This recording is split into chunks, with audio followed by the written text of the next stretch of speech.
Cette semaine à Washington, quelque chose d'inhabituel s'est produit.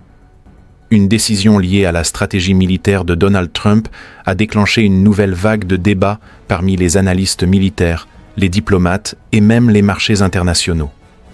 À première vue, cette décision ressemblait à une démonstration claire de la puissance américaine. Mais lorsque les experts ont commencé à examiner ses implications stratégiques plus profondes, une question bien plus complexe a émergé. Cette décision a-t-elle réellement renforcé la position des États-Unis au Moyen-Orient, ou a-t-elle au contraire ouvert la porte à de nouveaux risques stratégiques? Car dans toute la région, plusieurs gouvernements réévaluent discrètement leur stratégie de sécurité. Les marchés de l'énergie observent la situation avec attention. Et dans les cercles politiques à Washington, le débat devient de plus en plus intense. Ce soir sur USA Radar, nous allons décrypter ce qui s'est réellement passé, pourquoi cela compte, et surtout les 3 scénarios possibles qui pourraient déterminer la suite des événements. Mais avant d'analyser le calcul stratégique de Trump, il faut comprendre un élément qui se trouve au cœur même de cette histoire. Une installation militaire dont la plupart des Américains n'ont jamais entendu parler, et qui joue pourtant l'un des rôles les plus importants dans les opérations américaines à l'étranger. Comprendre cet endroit est essentiel pour comprendre tout ce qui va suivre. Bienvenue sur USA Radar, la chaîne où nous décodons les signaux politiques et géopolitiques qui façonnent l'avenir des États-Unis. Nos recherches s'appuient sur des outils d'analyse avancés et sur une collecte de données assistée par technologie, mais chaque conclusion est examinée et vérifiée par des chercheurs humains afin de garantir précision et contexte. Je m'appelle Arnold. Et pour comprendre la situation actuelle, il faut remonter à l'origine de cette histoire, car tout commence avec une base militaire au milieu du désert. Au Moyen-Orient, il existe une installation militaire qui fonctionne discrètement comme le centre nerveux des opérations aériennes américaines dans toute la région. Elle s'appelle la base aérienne d'Al Udeid, située au Qatar. Et il ne s'agit pas d'une base comme les autres. C'est l'une des plus grandes installations militaires américaines en dehors du territoire des États-Unis. Plus de 10 000 militaires y sont stationnés. Et au cœur de cette base se trouve un centre de commandement extrêmement sophistiqué, chargé de coordonner les opérations aériennes dans plusieurs pays. Depuis cet endroit, les États-Unis supervisent des vols de surveillance, des missions de renseignement, des opérations de ravitaillement en vol et des patrouilles aériennes régionales. D'une certaine manière, Al Udeid fonctionne comme une tour de contrôle géante pour l'activité militaire américaine au Moyen-Orient. Si des avions militaires opèrent dans la région, il y a de fortes chances que la coordination ait commencé ici. Mais il existe une autre raison pour laquelle les analystes surveillent de très près ce type de base, et c'est un point dont on parle rarement en dehors des cercles militaires.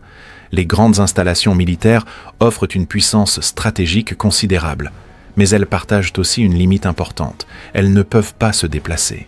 Et à l'ère moderne des missiles à longue portée, cette réalité devient de plus en plus déterminante. C'est justement là que la situation devient plus complexe.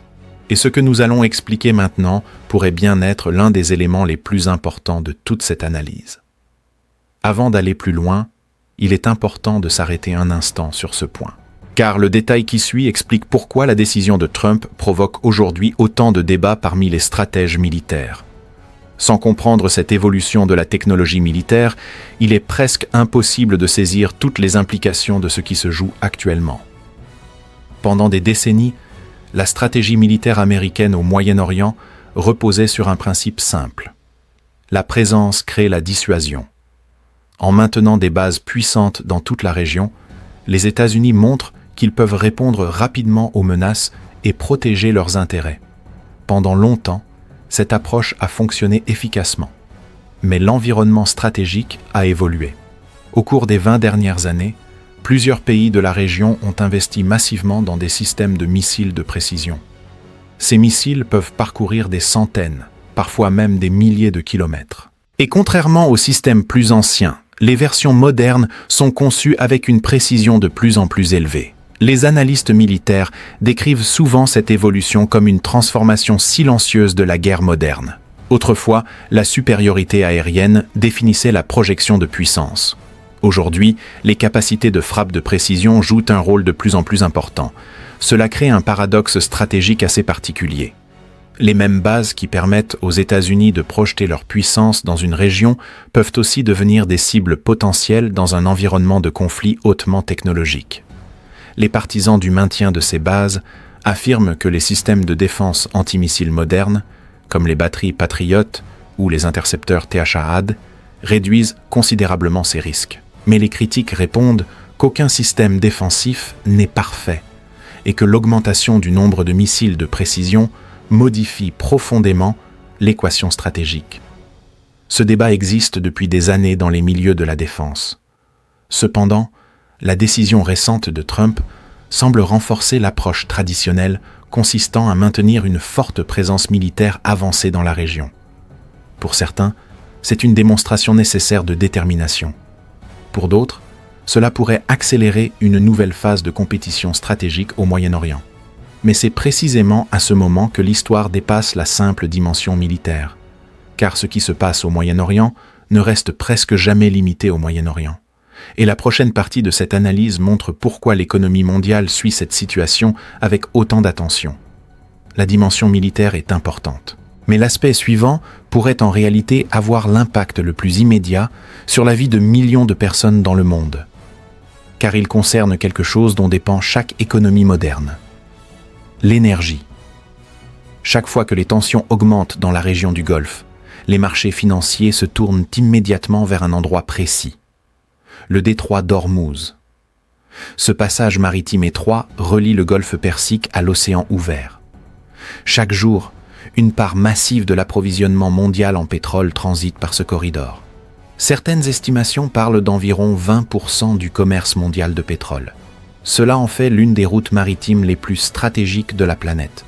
Même la simple possibilité de perturbation peut créer de l'incertitude sur les marchés de l'énergie. Lorsque les tensions géopolitiques augmentent, les investisseurs commencent immédiatement à évaluer les risques. Les routes maritimes pourraient-elles être affectées? Les coûts d'assurance pour les pétroliers pourraient-ils augmenter? Les infrastructures pétrolières de la région pourraient-elles subir des pressions? La plupart du temps, la réponse à ces questions reste négative. Mais les marchés réagissent au risque, pas seulement à la réalité. C'est pourquoi les développements géopolitiques dans cette région sont suivis de si près par les économistes et les investisseurs. Les prix de l'énergie influencent presque tous les secteurs de l'économie mondiale. Le transport, l'industrie, la production alimentaire. Tous sont liés au coût de l'énergie. Ainsi, une décision politique prise à Washington peut rapidement provoquer des effets en chaîne dans les systèmes financiers du monde entier. Mais l'impact économique n'est qu'une partie de l'histoire. La réaction géopolitique des autres grandes puissances pourrait être tout aussi importante. Et ce que nous allons voir maintenant montre comment cette décision s'inscrit dans un contexte international beaucoup plus vaste. Pour comprendre pleinement les implications du calcul stratégique de Trump, il faut prendre du recul et observer comment le reste du monde perçoit ces développements. Car en géopolitique, les réactions comptent souvent autant que la décision initiale elle-même. Chaque fois que les États-Unis ajustent leur posture militaire au Moyen-Orient, les autres grandes puissances analysent attentivement ce mouvement. L'Europe, par exemple, considère généralement la stabilité de la région comme une priorité majeure. Les économies européennes dépendent fortement des importations d'énergie et toute perturbation dans les routes maritimes du Golfe peut rapidement affecter leur planification économique.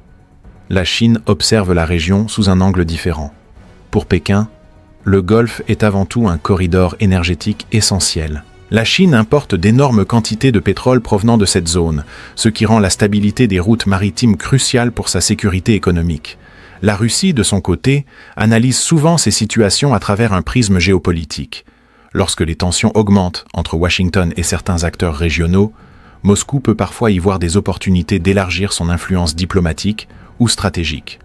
Cela ne signifie pas qu'une confrontation directe entre grandes puissances soit imminente, mais cela montre comment une seule décision stratégique peut produire des effets en cascade à travers plusieurs continents.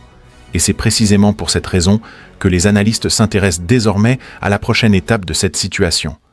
Car la vraie question n'est plus seulement ce qui s'est passé jusqu'ici, la vraie question est « que pourrait-il se passer ensuite ?» Et les scénarios envisagés par les experts pourraient bien vous surprendre. À ce stade, les décideurs politiques et les analystes envisagent généralement plusieurs trajectoires possibles. Comprendre ces scénarios est essentiel, car ils permettent de voir ce que les gouvernements préparent peut-être déjà en coulisses. Et la partie suivante est sans doute l'une des plus importantes de toute cette analyse. Le premier scénario possible est la stabilisation stratégique. Dans ce cas, la démonstration de capacités militaires renforce la dissuasion. Les acteurs régionaux estiment que l'escalade comporterait trop de risques. Les canaux diplomatiques restent actifs et les tensions diminuent progressivement.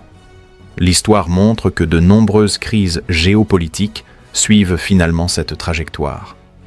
Le deuxième scénario est celui d'une compétition stratégique prolongée. Dans cette situation, les tensions restent élevées sans se transformer en conflit direct. Les pays investissent davantage dans les systèmes de défense antimissiles et les technologies de surveillance.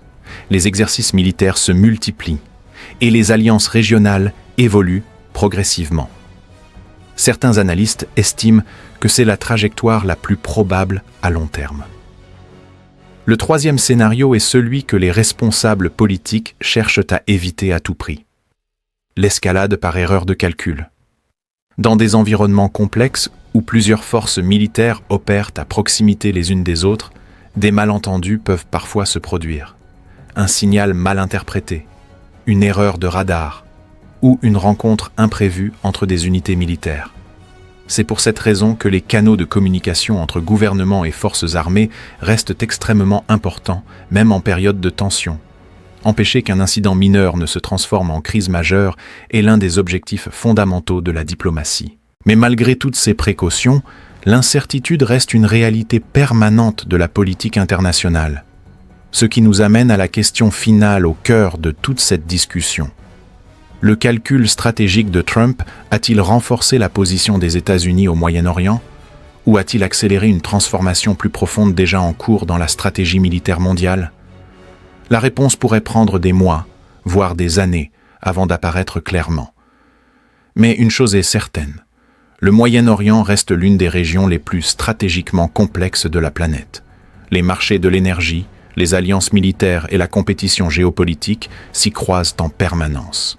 Et les décisions prises à Washington peuvent modifier les calculs stratégiques de gouvernement sur plusieurs continents. Maintenant, nous voulons connaître votre analyse. Pensez-vous que les grandes bases militaires à l'étranger ont encore un sens à l'ère des missiles à longue portée? Ou les États-Unis devraient-ils repenser la manière dont ils projettent leur puissance dans le monde? Partagez votre opinion dans les commentaires. Et si vous souhaitez suivre des analyses approfondies des signaux stratégiques qui façonnent la politique mondiale, abonnez-vous à USA Radar, car le prochain développement que nous surveillons pourrait bien redéfinir l'équilibre des puissances dans une autre région critique du monde. Et vous ne voudrez certainement pas le manquer.